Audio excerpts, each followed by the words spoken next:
What is up, YouTube? It's your boy Latios Ultima here, and in this video, I wanted to go ahead and talk about the Pokemon Scarlet and Violet DLC expansion and give you guys my overall thoughts on it because, as you guys probably may not know, but at the time you're watching this video, it is actually December 25th, which, by the way, Merry Christmas to everybody that do celebrate it, and if you don't, Happy Holidays, of course.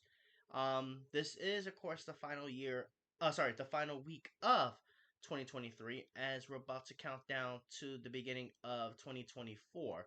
So what I'm gonna be doing is that this whole entire week I'm gonna be making videos talking about quite a few things that I enjoyed throughout the year of 2023. And one of those, which I'm going to talk about in this video, is going to be, of course, the Pokemon Scarlet and Violet DLC expansion, which featured the Teal Mask and the Indigo Disc, which pretty much um it's a completion of parts of two parts, of course. Once you finish one, the Teal Mask, you'll get to the Indigo Disc and all that good stuff.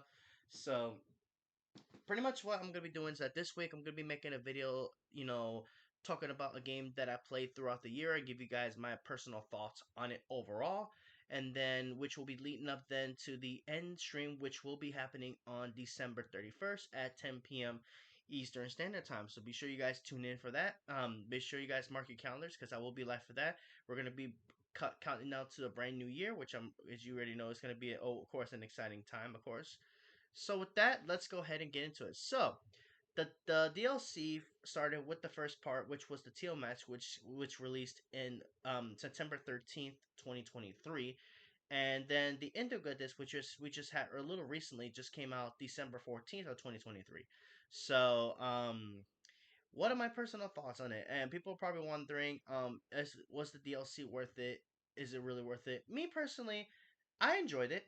I enjoyed both stories, honestly, but between the two stories, I felt like the Teal Mask was just a bit underwhelming to me, mainly because I felt like compared to the Indigo Disc, the Teal Mask didn't really had a whole lot of it that came with it. I mean, yeah, there were there were returning Pokemon that came, which was pretty exciting. Of course, we had some new legendaries that came out. We had I believe they were called the Loyal Three, as well as Okipon, which I thought was pretty cool. But I felt like the Teal Mask was just lacking quite a bit compared to the Indigo Disc, because the Indigo Disc had so much more, in my opinion, to offer, honestly, which we're going to talk about that. Um, and I think the reason why the Teal Mask, in my opinion, was definitely underwhelming, I think it's because Game Freak was pretty much, saying, hey, we're gonna tease you with this first part, and then we're gonna go absolutely ham and give you the Indigo Disc with everything, honestly. And they surely delivered, in my opinion, especially with the Indigo Disc, honestly. So the Tail Mask, to my eyes, was like kind of like a beginning point in which it introduces you to a whole new side of Paldea, which I think was pretty cool. And then the Indigo Disc was like the finisher.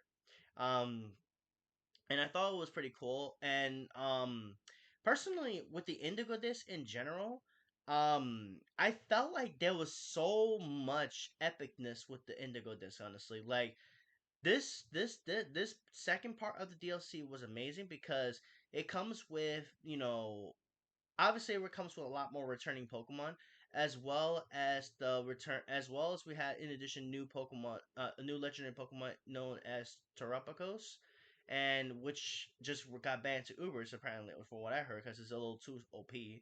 But um, but not only that, the music was actually pretty crazy because it literally hinted a lot of black and white. Like we had a few Pokemon that came back feature black and white wise, like Zep Strike. We had there was quite a few mons, that a lot of notable mons, and a lot of notable things that came with this DLC, with the second part of this DLC for the Scarlet and Violet expansion. And it really gave so much of a black and white vibe, that I feel like Game Freak eventually is just going to be doing a bit of a I feel like the black and white touch that they added with the Indigo Disc, I feel like it's going to be quite a bit of a teaser as to potentially what's coming next year. Maybe we might get a remake of Black and White, potentially. Who knows?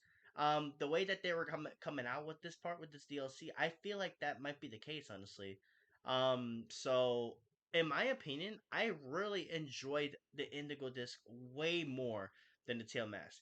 Now I say that because I feel like the TMX was just a literally of a build up to the Indigo Disc, which I think was, in my opinion, a pretty well done. Like it was just a beginning. It was just literally just the beginning, of course, of it, as well as getting to all the good stuff when it comes down to the Indigo Disc, honestly. Which the Indigo Disc had so much amazing stuff when it came down to it. Like it came with, obviously returning Pokemon you already know.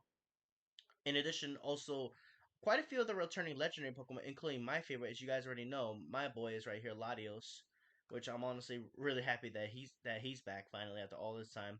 Of course, Latias, and a lot of other epic returning mons, which I can't wait to start battling with pretty soon. Which I'm almost ready to start taking accepting battles again, guys. I've just been EV training quite a bit of Pokemon, hence why I haven't really been doing much battles as well. It's mainly just BP grind just to get things I need and all that stuff. So, but I'm definitely getting there to getting very close to finishing up the pretty much just finishing up the my Pokemon and all that good stuff. And the Indigo Disc just makes it so much more easier. And one of the things that, in my opinion, was really great. First off, the story was pretty epic. Like we were all hating so much on Kieran because of how nasty he was acting, but then in the end, he really changed. He really came back to his usual self, and he was cheering us on, which I thought was pretty cool. A really nice touch. It just tells me that it really the Game Freak really went all out when it came down to it to the end there, which I thought was pretty cool. Um, but let's go to the league club real quick because I'm gonna show you guys one of the most epic things that they ever added when it comes to the DLC, and that's of course is going to of course be in here, and that is of course the item printer here. Now, if you guys don't know how the item printer works, you have to upgrade this. You talk to you donate some BP to this lady here, and she helps you gets the setup, and you just have to trade in some materials in order to use this machine, which I think is really nice. In fact, I'll give you guys a quick demonstration of this. This is why I think is so much easier because you could just get so much good stuff out of here. Honestly, um, my materials right now are definitely a lot to be desired right now, but I'm gonna. It's because I just finished getting a whole bunch of deli bursts off, which I'm gonna be getting back to the grind with the new events that's currently live right now. So basically, how it works is you use materials. You can just do auto select, and basically as you progress with each level, it basically requires you to pay 50 BP. But the more you use it, you upgrade it, and then it reduces the amount of materials you need, as well as the BP it costs for to utilizing this. So this one might not be a good demonstration because I don't have that much materials left. But what I'm gonna actually, you know what? Let me back out real quick. Let me back out real quick because I'm actually just gonna use the deli burn materials because just so it improves it, so you guys can see what I'm talking about. So I'm gonna go ahead and go in here and we're gonna go ahead and do one quick one. So we're gonna use because the cool thing is that it actually use the higher the percentage of the materials, the lesser that you have to use. So for in this case, the deli bar only costs requires me to use 19, so which is really good. So we're gonna go use that, and I'm gonna show you guys some of the cool stuff. Now we might not get lucky, but we'll see what happens here. So let's go ahead and I'm gonna show you guys one of these right here. Okay, so not a gold unfortunately, but this is just some goodies you could potentially get it from here from it overall. There I actually got pretty unlucky, but it's all good. I just gotta get some more materials, but I like it because you can get a lot of good stuff with it. Like you can get candy. Like here I just got some bottle caps, which is really nice. I actually do need more of those. Um, you even get Terra shards from here, which I think is really nice because back then Terra shards were pretty difficult to acquire. Like you needed 50 to change a Pokemon's Terra type, but with this is in my opinion one of the easiest ways to get this. Not just for Terra shards, you can also get a lot of other really epic stuff here for sure. Like I've seen gold nuggets. I've seen epic stuff in particular. Like right now, I'm just not having get much luck right now because I have to grind and get better materials. As you guys can probably tell, I don't have the best materials right now, which is why as you guys can see, all my stuff I'm getting is really mid.